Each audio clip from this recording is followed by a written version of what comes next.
Good night and welcome to the Zenaida Moya Show, brought to you through the courtesy of Zetra International, Smart Belize, Belize Electricity Limited, Universal Hardware, Moya Shepherd and Company Limited, and of course we have coming up soon Queen of the Bay pageant. That's the 72nd annual Queen of the Bay pageant.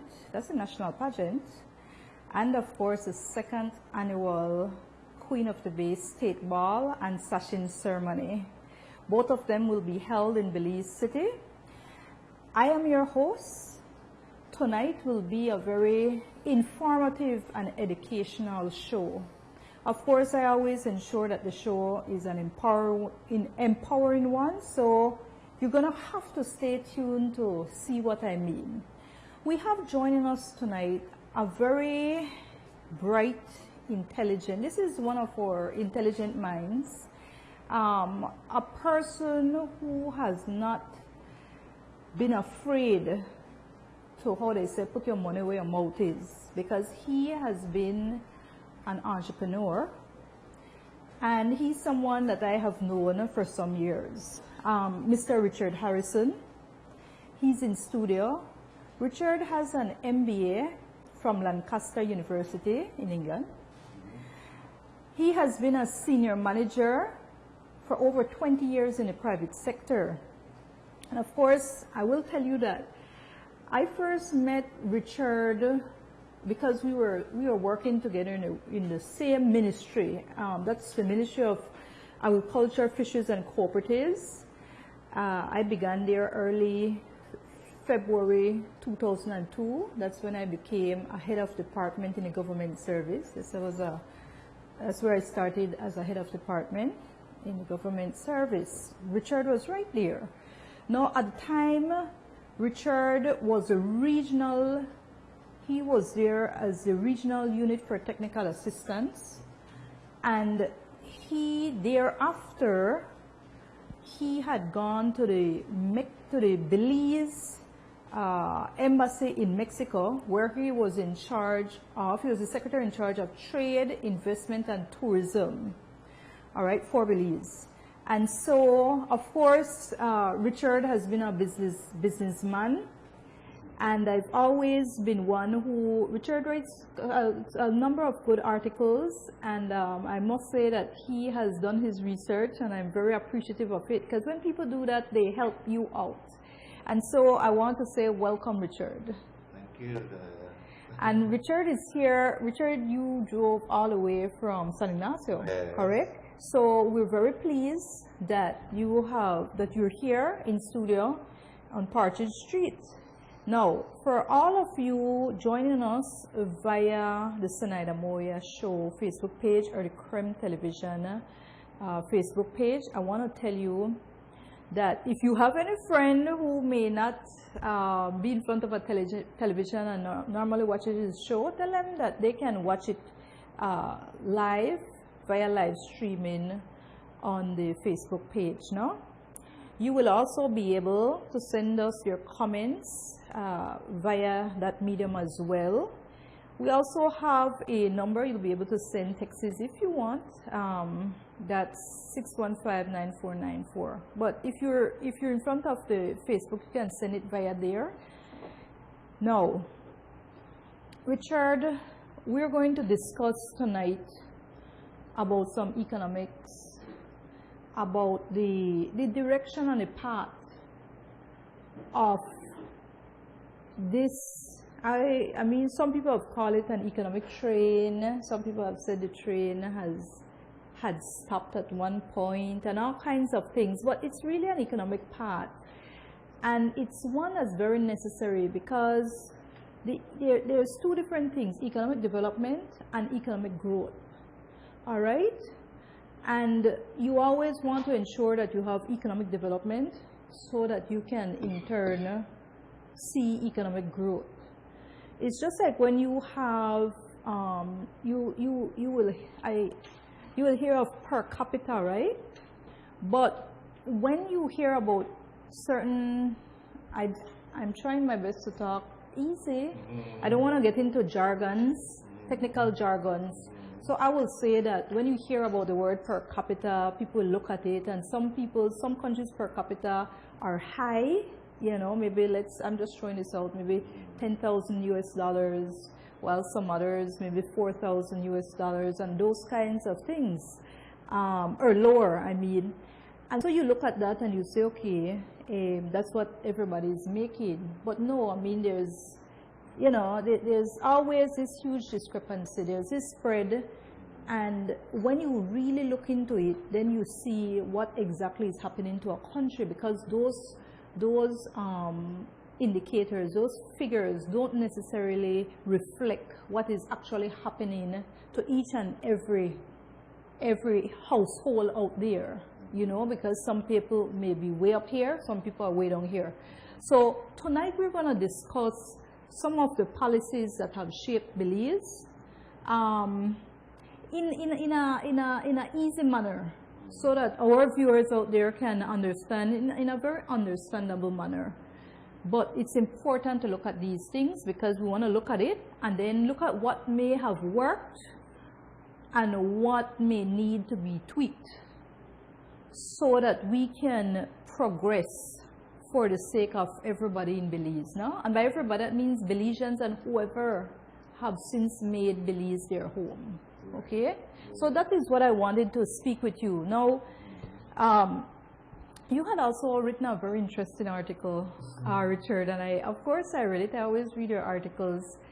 And we're not going to get into any personalities, but we will say that, and I will say that in Belize, like what you had brightly mentioned, there have been some key names who have helped to chart, you know, this economic path for our country.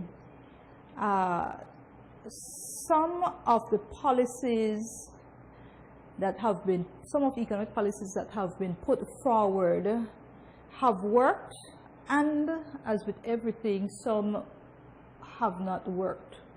Now, it's always something that whichever government wins, they either, and most of the times they do, unless it's the same government forming the next government, unless it's the same party forming the next government, they may either do away with a particular policy or they may build on it. Now, you have had a lot of different policies, even as it regards businesses. And yourself as an owner, I know that that also has affected you. And it has affected thousands of business persons throughout the years.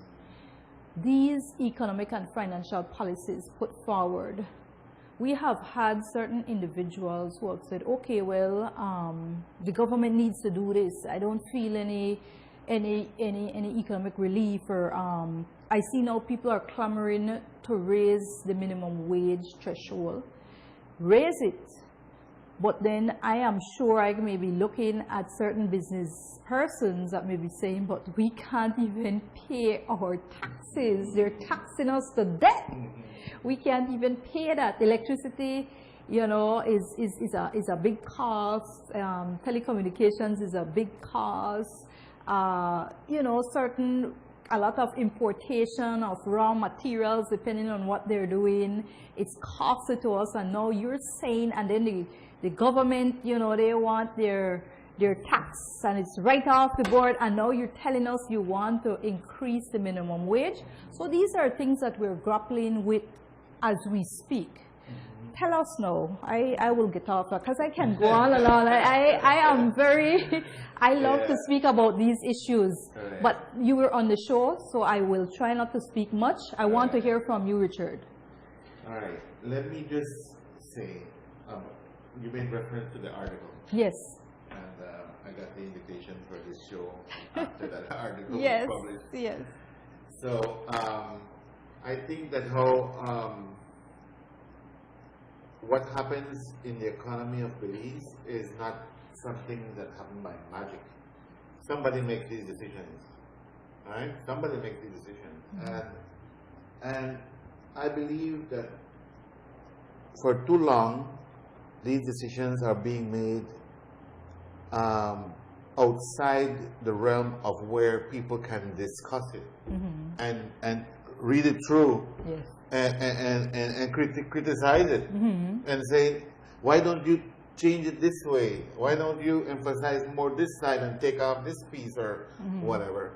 You know, that people have input in the decisions that are affecting them regarding the economy and the finances of the country. Yes.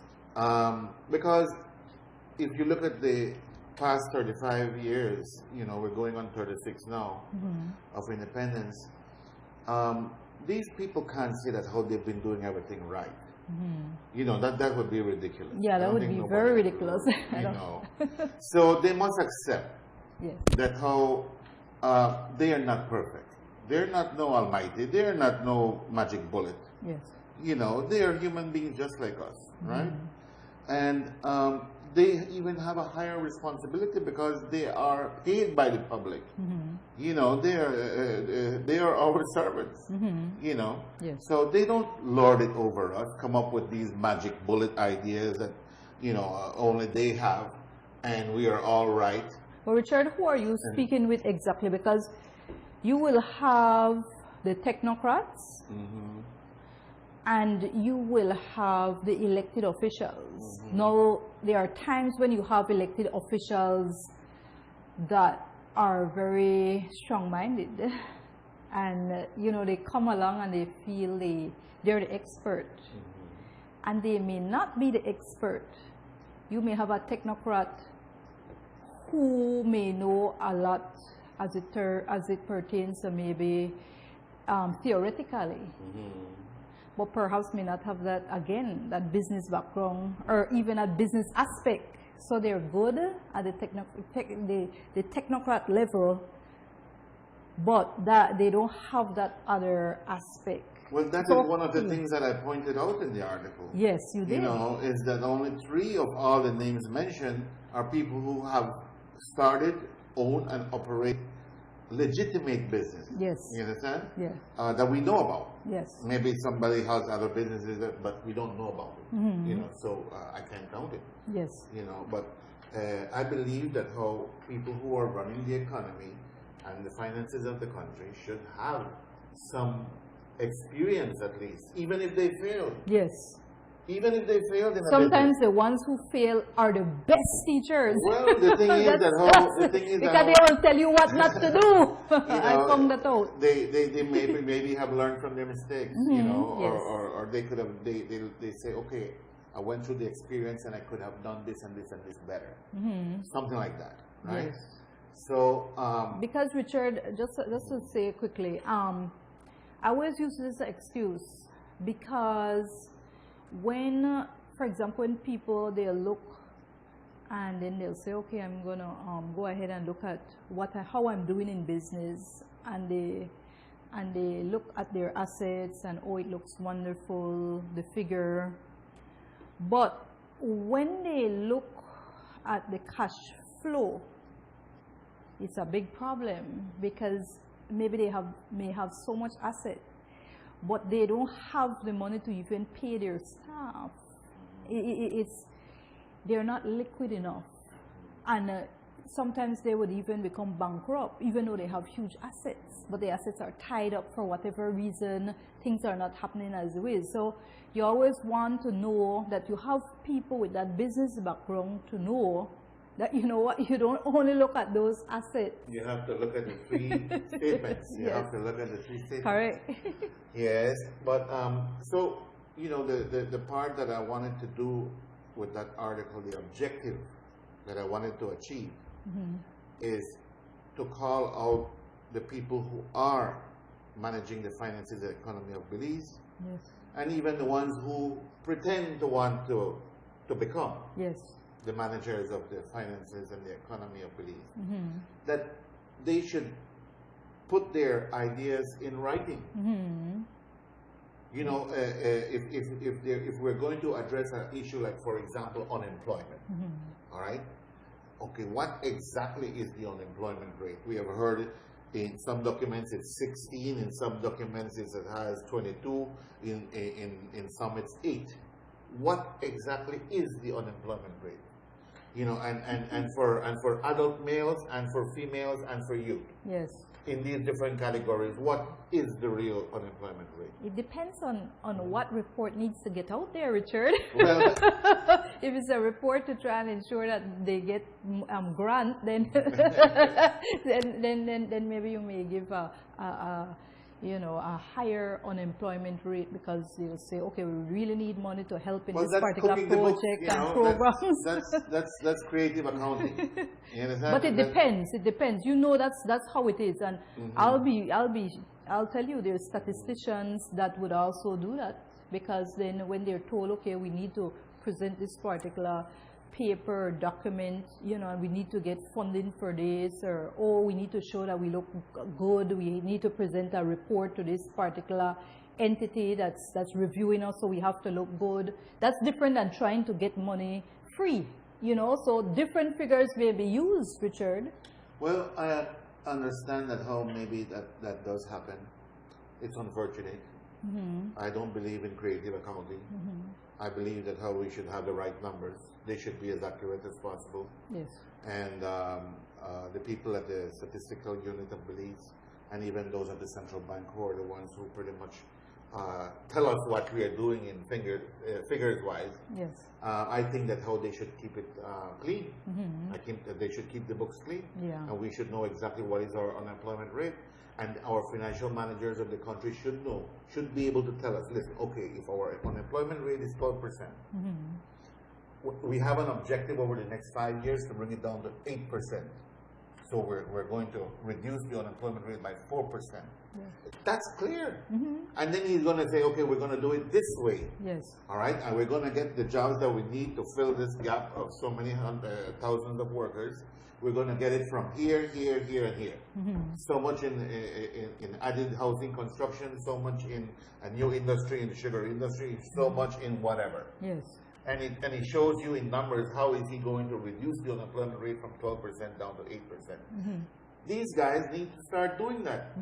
Tell us, put these plans in black and white so that we can sit here and say, oh, this is a good plan. You know, Richard, let's go and work with the guys. Over the years, have you looked and seen, have you done any analysis, or, you know, just cursory, if you may, to look and see what have worked? Has it been one whereby, okay, the policy is we're going to ramp up the economy via infrastructural spending, or maybe agricultural spending, productivity-wise, productive sector, or maybe what they're leaning now, tourism? What have you seen anything that you see has made an impact, and a, you know, a real impact, not just, oh well, it happened for maybe 2 months, maybe before election, you know, something that was tangible? Let me give you my honest opinion. Why hear that? All right. The PUP in their 1998 to 2008 government, the signature of those 2 terms was with housing construction. They borrowed a lot of money, you know, all of these loans that we know about in the super bond. Yes. And they built a lot of communities. Okay, whether they were shabbily built or otherwise. Yes. But they built them. Yes. You know, they gave out a lot of housing lots, and they built a lot of government housing villages or little, you know, subdivisions. Yes, right? We have a few of them in Belize district, right, and in other places. all over. Yes, right? all over. So they argued the same thing. You know, they said, okay, we are using government money to stimulate the economy and reduce unemployment and to get the thing going. But then after the government spends all this money, and then the private sector will kick in, and then the country will, you know, that's ideal, you know. That's boom happily ever after. We'll boom happily ever after, you know. And they did that, and it worked because the unemployment rate went down. Yes. There was a lot of people in jobs, building homes, right? Yes. And then when the thing bust, you know, when the money ended, right? And then everybody was out of a job again. Okay. So that And was so not it was sustainable growth in Right. any way. That was not sustainable growth. Right. So the UDP came and they did the same thing. Right? But they didn't go into housing. They went into streets. Right? The PUP, they were saved by oil. I would say oil saved the PUP Okay. because they were going for bust. They were going to go broke. Yes. And then suddenly in 2005, boom, the oil came out of the ground. Yeah. Wow. Right? And that saved the PUP. You know, Yes, that allowed them to straighten up certain things along with the G7 and blah blah blah. They tightened up certain things, and they were going in a better direction from 2005 to 2008. Okay. They were fixing some things about the economy, right? And then the UDP came in 2008, and they were very conservative in those first years, between 2008 and 2012. In fact, they had closed down the Petrocaribe because remember Petrocaribe was open with the PUP. Yes. It was signed, I think, in 2004, 2005. I'm not sure, somewhere around Yeah, there. it was wrong. And then the PUP used it for a little while, and then they closed it down. Yes. And then the UDP came in. They used it till 2009, I think, and then they closed it down. They didn't want Petrocaribe. And then they almost lost the elections in 2012 because nothing was happening in the economy. Yeah. Right? And I think it was right then when they came back after those 2012 elections. I think they said, you know what? No.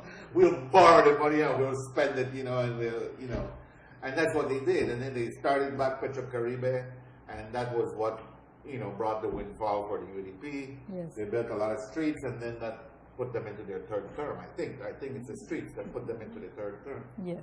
There were some jobs that came up via that indeed. So it's the same thing, public spending money, borrowing money and spending it in the economy and creating temporary jobs in the economy and then that eases off the political tension in the country. Right? Yes. And it's more likely for a government to regain the seat, to win back the government. Which they did, in 3 in a row. Yes. Right? But I'm drawing some kind of parallel between what the PUP did and what the UDP did. They both borrowed money. Yes. They spent it on projects, whether it was housing with the PUP or streets with the UDP. Yes. They spent it. They created temporary reduction in the unemployment rate. Yes. But here is what they didn't do. Yeah. They didn't invest in what makes money. Yes. Yes. Streets don't make money. No, it doesn't. And those houses, they don't make money. What they would say, or what they have said though, that you need the infrastructure to be able to attract investors, in all different areas. Chicken and the egg. Yes, Chicken and the egg. So tourism, for transportation, for agriculture, manufacturing, things like that. That's what would be said though. Yeah. But before we go on, let's go to a break, and when we get back, we'll hear more from you, Richard. Stay tuned. We'll be right back after these messages. Ask any landscape professional who they depend on for professional-grade power tools, and the answer is always the same: Echo. Ask any dealer who offers the most powerful, most durable, and most reliable equipment in the business, and they'll tell you, Echo. Then ask yourself, doesn't your lawn and garden deserve the professional's choice? Echo. The best outdoor power equipment you can buy.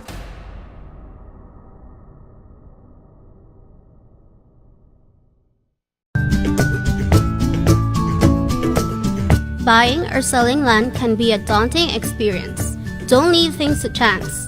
When buying or selling land in Belize, seek the professional real estate services of Moya Shepherd and Company Limited.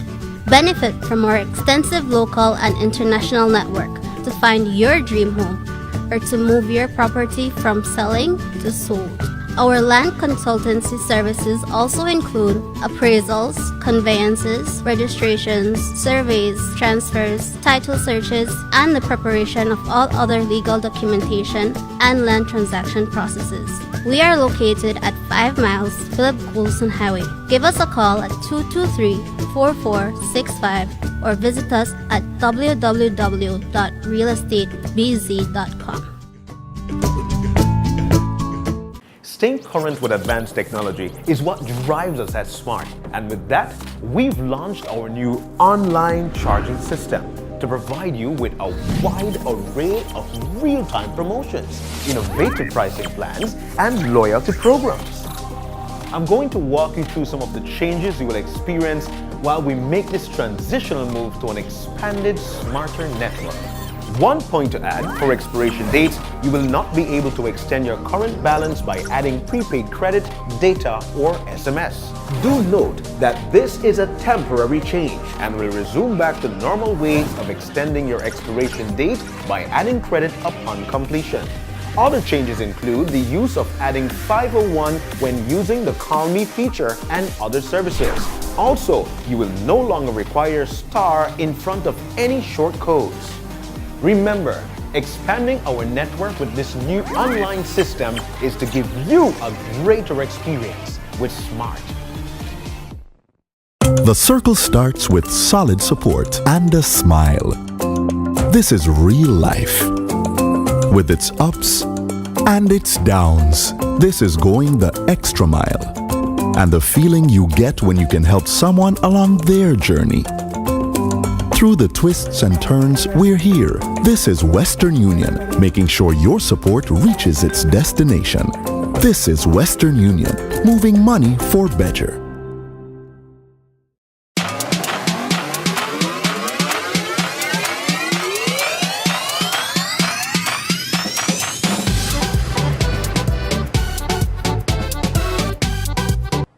Welcome back to the Zenaida Moya Show. We've been discussing with Mr. Richard Harrison. We've been discussing the economic path, the direction that Belize has taken, and we've been having a very informative and lively discussion, Richard.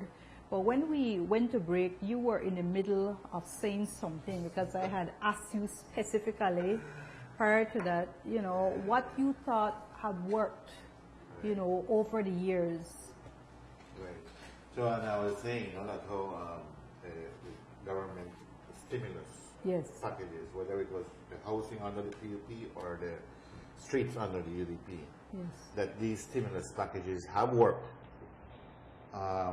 temporarily. Temporarily. They have reduced unemployment and created more activity in the economy.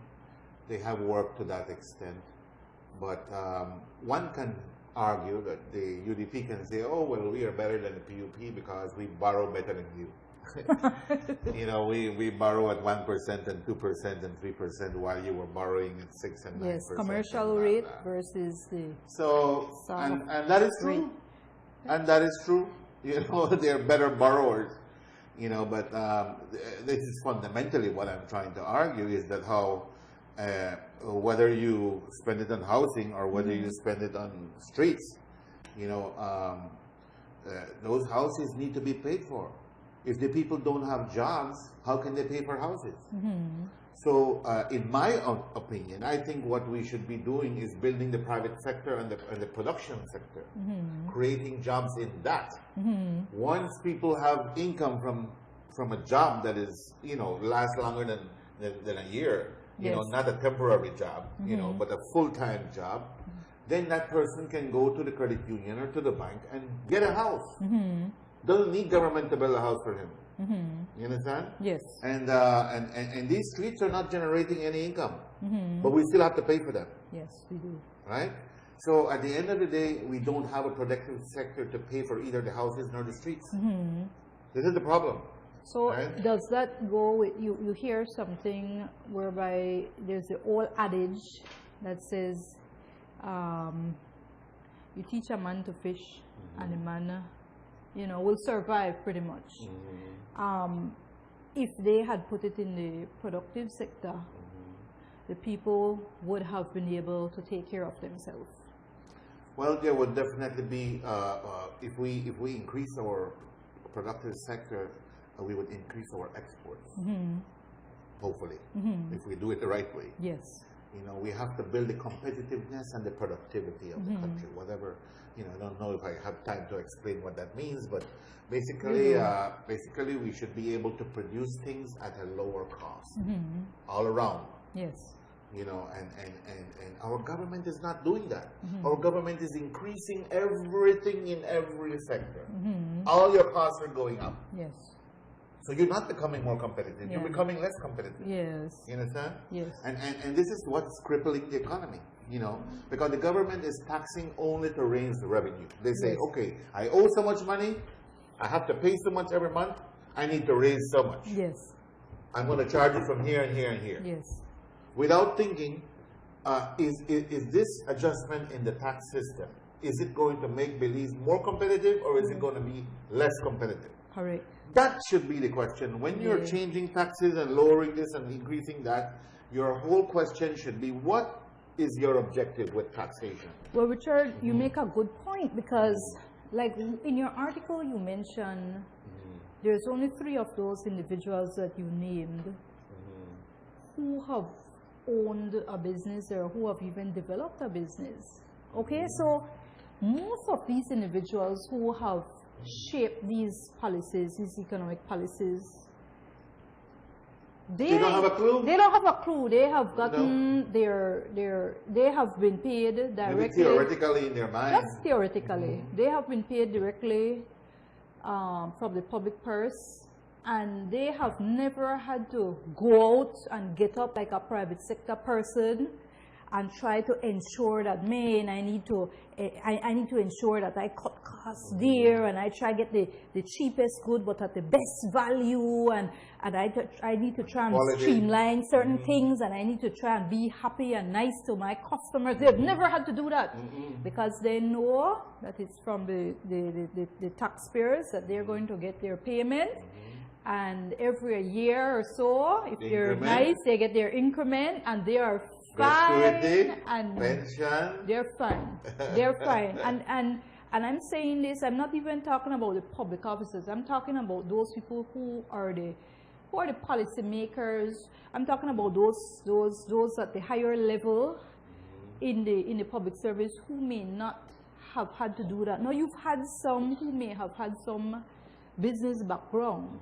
I mean, I will tell you, my father owned a business from I was a little girl. So I from a little girl, I used to go out with my father. I grew up in business. Used to go with him while he's buying for wholesale and doing retail. I buy my own goods and I was selling it at the school, making my money from a little girl.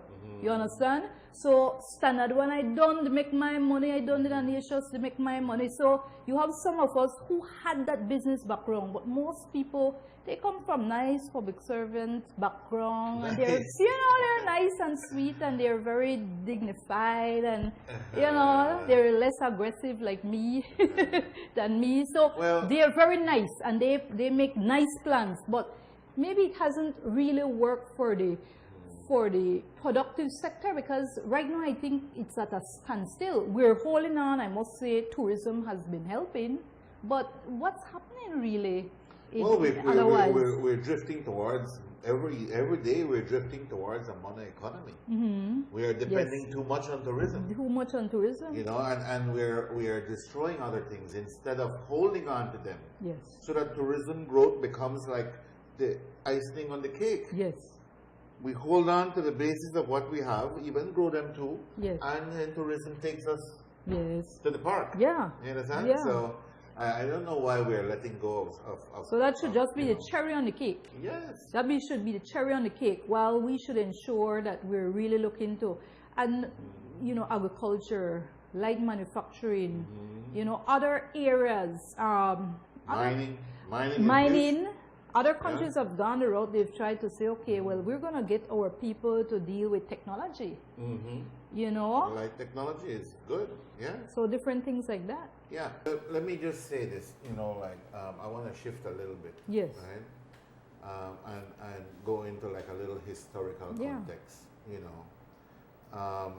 We see less and less of Belize being owned by Belizeans. So true. So okay. true. And go back and we ask ourselves, is this what we want? Is this the Belize that we want? One that we don't own, Yeah. or where we only own a minority stake and we have very little say in it, you know? Or do we want to be the stewards, the owners of Belize? And that's in different areas, because I know in tourism, I went to a All over. meeting and I was like one of the few persons who was a Belizean who actually was in the tourism industry. Like, you know, I mean, it were mainly foreigners, I must say, mainly. You know, and this is becoming progressively so. Yes. No, I don't want to say negative things about foreign ownership or anything like that. But Jesus, this is our country. This is our country. Yeah. Why should we own the least of it? You Yes. understand? Yes. And so I wanted to go back into the history a little bit of what George Price used to call the peaceful, constructive Belizean revolution. That's why he was so popular. Yes. That's why he won so many elections. Yeah. Because he took the lands that were in big estates Yes.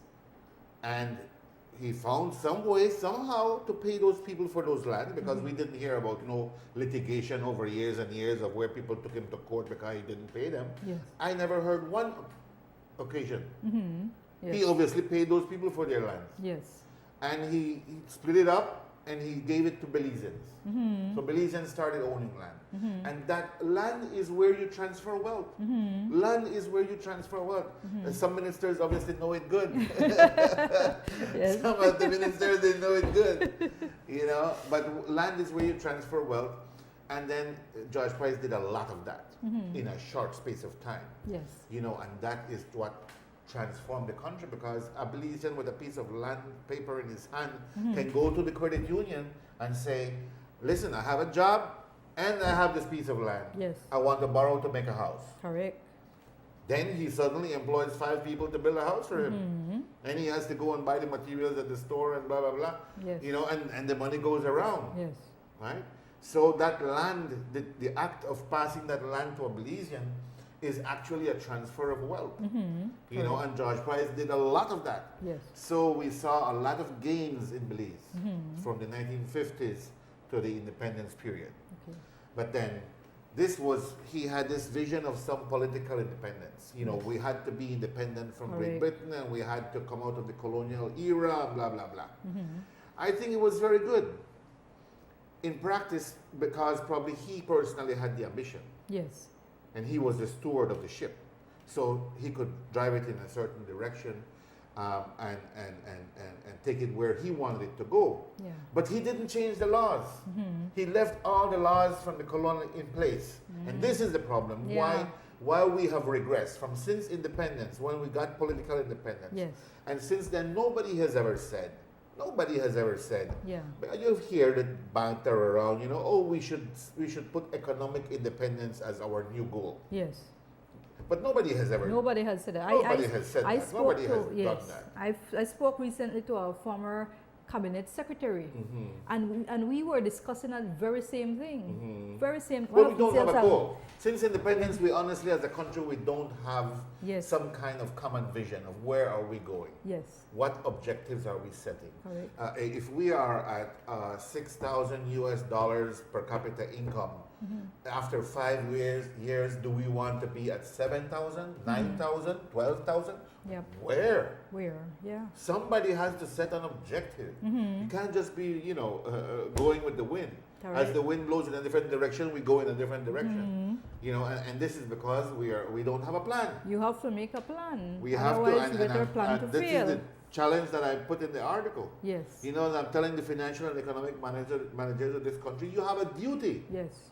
It is your job to produce a plan. Yes. And then let us read it, and then we will go, oh, this is a great plan, we want to help you. Or, we don't like this piece, please chop this off, or build up this piece more. Richard, they have, Whatever. didn't they have a Horizon 2030?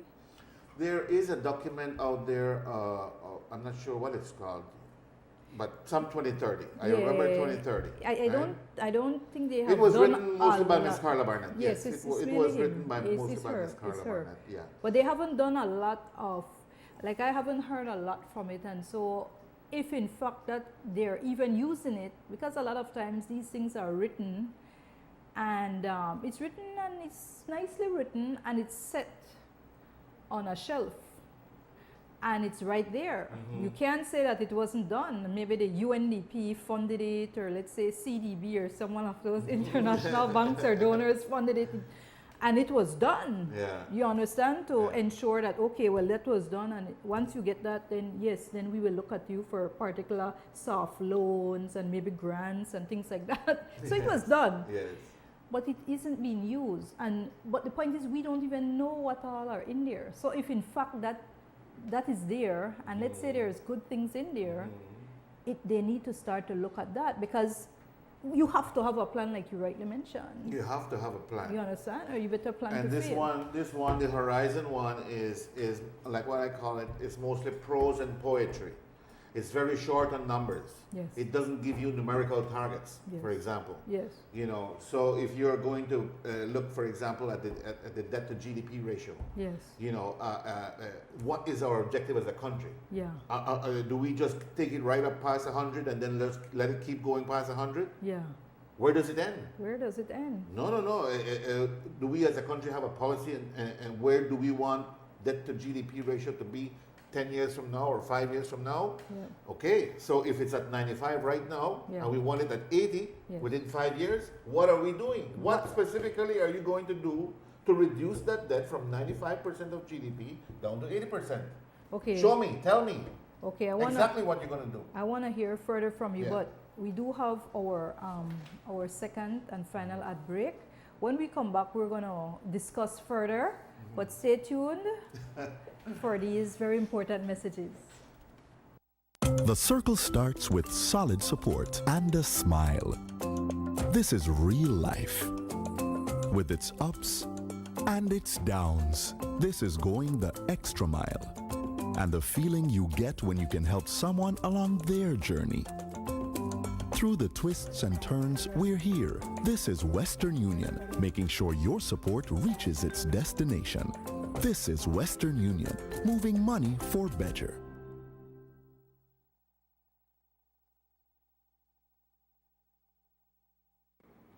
With the expansion of our smart network, our new online charging system brings more innovative features in your online experience. You'll notice that the web self-care portal has been enhanced with new sophisticated features. The portal can be accessed in Spanish or English at your convenience. Postpaid customers can now add multiple users to share their data account on a monthly basis. Our data packages will now be reflected in MB and not GB. Remember, expanding our network with this new online system is to give you a greater experience with Smart.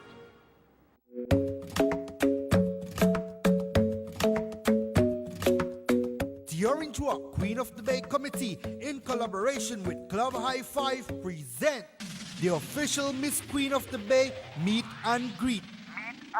Despacito, quiero respirar tu cuello despacito. It's all going down this Friday, July 21st, inside Club High Five from 9 p.m. to 1 a.m. Admission is only $10. So come out, meet, and get an autographed photo from your favorite contestant vying for the crown of Miss Queen of the Bay 2017. Also, High Five exclusive photographer will be there to take that memorable photo with the Queen of the Bay contestants. All Belikin products will be on promotion with our special bucket beers, and also get a free spin on our High Five Spin to Win wheel to win mega prizes such as our jackpot prize of $200 bar top cash prize and other Belikin products.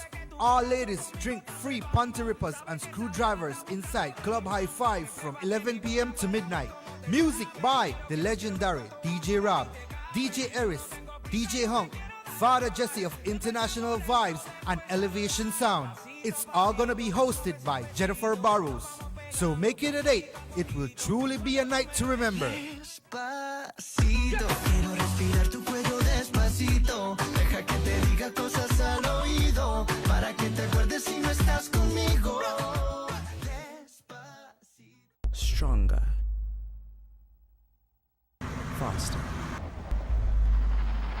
comfortable, affordable, and powered by the trusted Cummins ISF 2.8-liter turbo diesel engine. We changed the way the game is played. The new Photon tunneling truck and View CS2 van. Available at Universal Hardware. Photon, the game changer is here.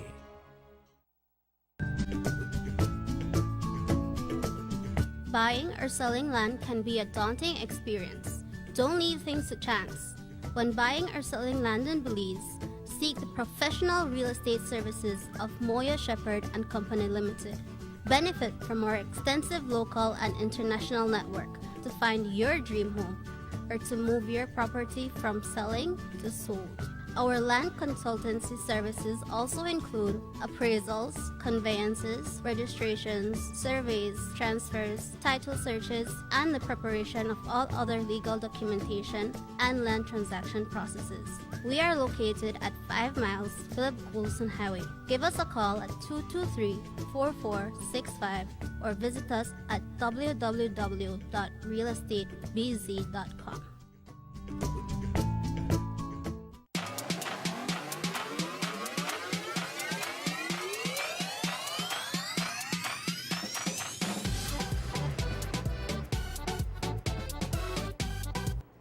Welcome back to the Zenaida Moya Show. We have been having a very exciting, informative, educational show tonight, as we always do.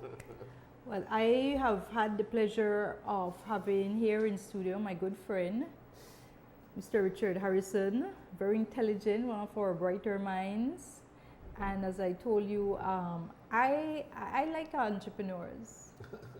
I like when people are willing, people are risk takers, and they're willing to put their money where their mouth is. Because it's easy to talk and it's easy to draft up policies and all of that, but that's all you do. You put nothing at stake. There's nothing for you to lose. But a business person, they have to lose. Regardless if their staff are not doing their job, they go on the job and they're on Facebook all day, and you don't know they're on Facebook, but they're on Facebook all day and not working. They still expect to be paid. Government is not doing well and they're not really giving you what you feel they should be giving you. They still ensure they tax you, or they expect everything. You understand? Or you're not getting the service, let's say, from your telecommunications provider. Your internet is down, you know, you can't do your business because it's down. You can't even make calls sometimes. You can't receive texts. You can't respond to your customers, your clients. Doesn't matter. You still have to pay that cable provider. So it's those things that the business person have to look at. You know, it doesn't matter. They still have to pay. So those people are very an important part, you know, of our society, and we have to listen to them because those are the persons that know what it is to ensure that this economic train actually is moving forward. You understand? Not just stagnant and you have hangers on. So yeah. Let me say one of the reasons why I think that the private sector, the production sector is not moving the way how it should. Yes. Right? The tax structure that we have is pretty much the same tax structure that was there from the colonial days. Most of the laws, you know, what they did was made a preamble, put it on the Constitution. Yes. Right? And then all the laws that were in the books of the colony. Yes. They were right there, and they just stuffed it right in the back. Yes. I believe that's what they did. Yes. They didn't change all of those laws. This is an independent country now. You know, we're 35 years behind. Yeah. But it's better for us to start today than to make another 35 years of the same foolishness. Yes. You understand? We need to look at all those laws that belong to a colony and make them for an independent country. For example, the customs tariff law. You know, the customs tariff law makes it that how all the imported raw materials for a manufacturing business has to pay a certain amount of import duty. Now, the government of the past, they said they were trying to stimulate industry, and so they came up with a method. Instead of fixing the customs tariff law, what they did was created another law to circumvent it. The Fiscal Incentives Act. Yes. And the EPZ Yes. law. Yes. And all of these things that they use to circumvent the laws that stop industry from taking place. Yes. That's why everybody who is in Belize who has an industry is either under a development concession or under an EPZ or under IBC or under some kind of shelter. Yes. That's the only way they can work. Because Larger businesses. yes, the Larger old law, and what should have medium been and done, larger. what should have been done is the customs tariff law should have been fixed. If that is standing in the way of industry, Yes. don't create another law to circumvent it. Because I could see Fix indeed. it. Yeah. The way how they did it was you have to go now to Beltrade and to Ministry of Finance and Economic Development or whatever, and you have to apply now for these incentives, Yes. and then they give you this incentive, and then this you go to the customs department and say, listen, I have a letter from the Yes. Beltrade Yes. where you now don't charge me for the import duty of my raw materials and blah Yes. blah blah. So now I can go to work. Yes. Now I can make a little profit, right? But if tomorrow the government changes, You can lose it. yeah, and then the thing has to be renewed every year or every 2 years or whatever, and then you go back and then they don't like to see how you look. Maybe you have the wrong color, maybe you didn't comb your hair that day and they didn't like you, and then you didn't get it. And then all of the investment that you have already been building up, and you probably owe the bank, you know. And Belize is a small country, so people can, certain decision makers, sometimes they can really become vindictive. They do certain things Our that thing are is very wrong. Even the ones who have industry right now, let me tell you, you see this thing, even the ones who have industry and who are working under an EPZ or under a development concession, Yes. even them don't want to expand their factory because of that same reason. Because Yeah. you know what they're saying, you know what, I don't want to go that far deep in. Yes. You know, to build an exporting factory, it's going to be an investment of about $3 million, $5 million. Geez, and then suppose I go do that investment, and then a crazy ass person get into the ministry there and take away the development concession Yes. or the EPZ, and I'm stuck with a $3 million, $5 million investment. You understand what I'm saying? I fully So understand. nobody wants to go ahead.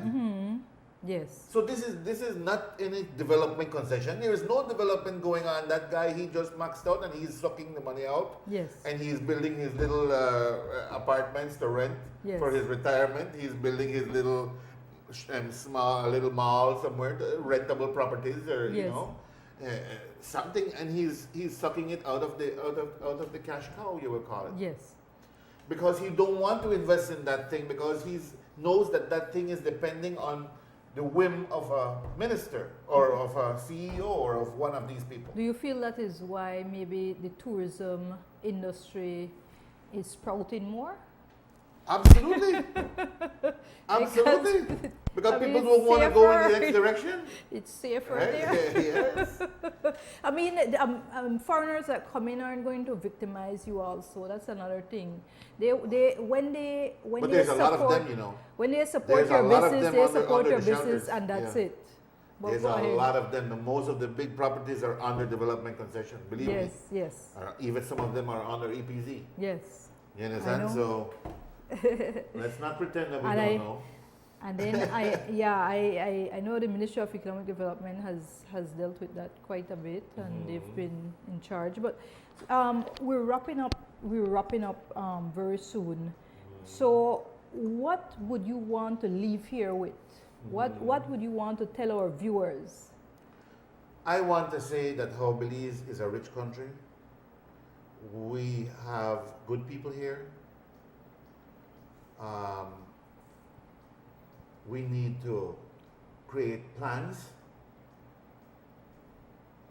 long-term plans, and short-term plans. And we need to have them in black and white so that everybody can read them.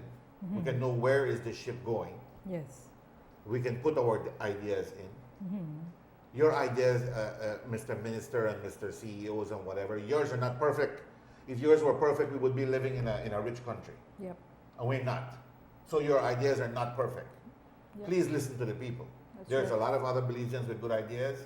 You know, if they're written or so on, take them into account. Or call them in and say, come on guys, explain to me what you meant by this thing. Yes. You know what I mean? That's right. Even if you can't use it, at least you understand what the person was thinking. You know, and I'm not saying that how this can be done with every little thing, but there are some things that you can listen to. You know, we need plans.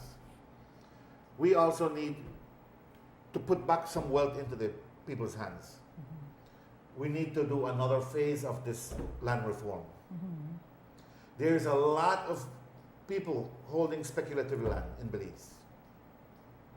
And it's true, nobody can deny it. Yeah, it's There's true. a lot of people who owe taxes to the government on their land. They're already charging the poor people, you know. See these little lots in the towns and villages? This is where all the property tax comes from government, you know. Yeah. Only a small portion comes from those big tracts of land that these people have out there on speculation, you know. Yes. The tax on those is very little. They need to raise the tax on speculative holdings. Raise that tax. Undeveloped land. Yes. Undeveloped one, yeah. And they need, once that is not paid, there should be a smooth system of where the government can then say, take 100 acres. Yes. In lieu of, or 50, I don't know. There's the so many value, taxes that are the value owed, of yes, the tax. Yes. Yes, I mean? And that would be understandable. And you start to get these lands, this is how, so that it doesn't cost you to take money out of the pocket. Correct. You know what I mean? You take it out of tax withholdings. You know what I mean? So that you can start to give back land again. All right. You don't like to have the idea, you know, that how the Belizean can get the land and then he can go and sell it the next day, and then tomorrow he doesn't have any land and blah blah blah. Well, you know something. It is one way, not the only way of doing what you will call spreading the wealth. Yes. Okay, making sure that how the wealth goes out to a lot of hands. Yes. That's only one way, one thing. But we need to bring back some of that land reform stuff. We maybe have to consider some things of where people cannot sell leased lands, that they cannot sell it, that they have to put it into a title first, and then they have to hold on to a title for 2 or 3 years. Yes. Blah blah blah. You know what I mean? That's There right. might be certain things that you need to consider doing, so that it doesn't become just like a process of where you give people land and they sell it to somebody else, and the next day they're broke. And right? we have seen that. We've We need to seen do that. that. We've seen that indeed. We need to reduce the price of fuel. We need to take the $90 million that the government is getting from the fuel tax. We need to get it somewhere else. We need to lower the tax on GST to 10% instead of 12.5%. Lower it to 10% and charge it on everything. Yes. Why are you charging some things and not charging others? Yep. Why are you favoring one thing over the next? One product over the next, one producer over the next? Why are you doing that? No man, charge the whole thing 10%, and you'll get a lot more money than what you're currently getting. And then a portion of that extra that you get, you pay down the fuel tax. Stop charging fuel tax. $90 million of it. Bring the price of gas down to $8 to $6 a gallon, $6.50 a gallon. Immediately that money will go into people's hands. Instead of taking out $100 to fill your tank in the morning, you will only take out $70. And And that's that $30 in your pocket.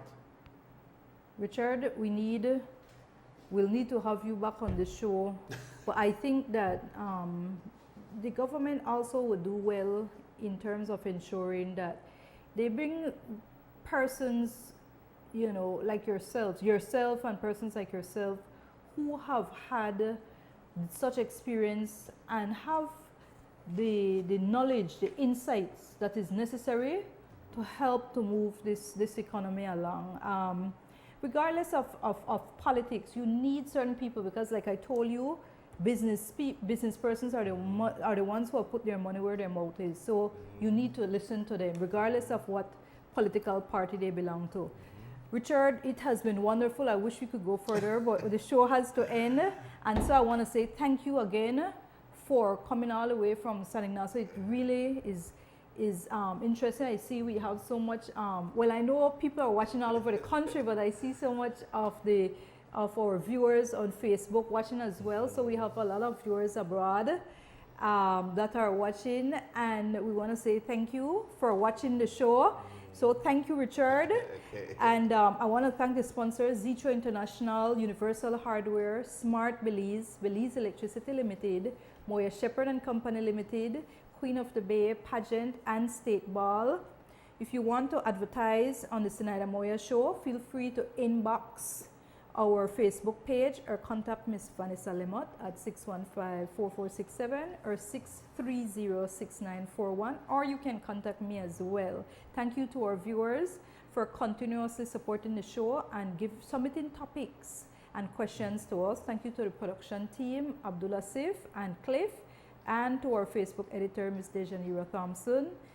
Again, always thank you, my daughter Natalia and my son Kelvin, for inspiring me to do this show. This is for you because we want economic prosperity for our next generation. Yeah. There will be a repeat of the show. It will be aired on Creme Television on Sunday, 12 noon to 1 p.m. So you can watch it again if you miss any part of it, or if you want to watch it again this Sunday. And of course, there will be the live streaming version on the Zenaida Moya Show Facebook page, and I believe on the Creme Television Facebook page. Until then, have a safe and blessed week. And of course, please support our Queen of the Bay Orange Walk. They'll be having a meet and greet. So ensure you saw the ad, ensure that you support them. Until then, have a safe and blessed week. God bless you all.